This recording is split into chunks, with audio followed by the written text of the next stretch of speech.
Welcome to part 5 of Tutomania, where I, as your resident Egyptologist, tells you about King Tutankhamun in celebration of it being 100 years since we found his tomb. This part, let's talk about some of the different medical problems that the king might have faced throughout his life. Trigger warning, there will be images of Tutankhamen's mummified remains in the video. I'll try to put them at the end of the video. So I will go into more detail about the unveiling of the mummy and then the eventual unwrapping of the mummy, but that actually happened about 2 years after the actual tomb was discovered. So here's what Egyptologists have discovered based off of multiple examinations of this mummy more recently. So Tutankhamun was probably around 5 feet 6 inches tall when he died. He had large front incisors and an overbite, which is apparently a characteristic of many of the family members from the Tutmosid line, which he was a part of. He also probably had a narrow waist and rounded hips. There have been 2 recent facial reconstructions that have happened based off of different examinations from CT scans and x-rays, this middle one being a kinder version than unfortunately this one, which shows the rounded teeth and the overbite. I'm sure he was somewhere in the middle. Egyptologists and medical professionals have been theorizing about his medical conditions for years.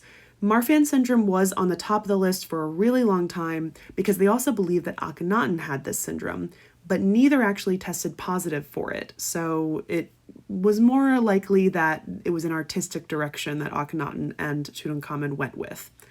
Most of the other theories are genetic conditions that cause spinal problems, infertility, intellectual disorders, hormonal imbalances, and even seizures.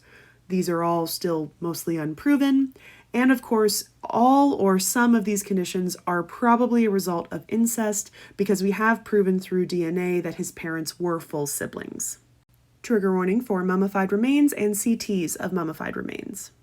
What we do know from a 2005 CT scan is that he had a partially cleft hard palate, meaning he had a hole between the top of his mouth and his nasal cavity.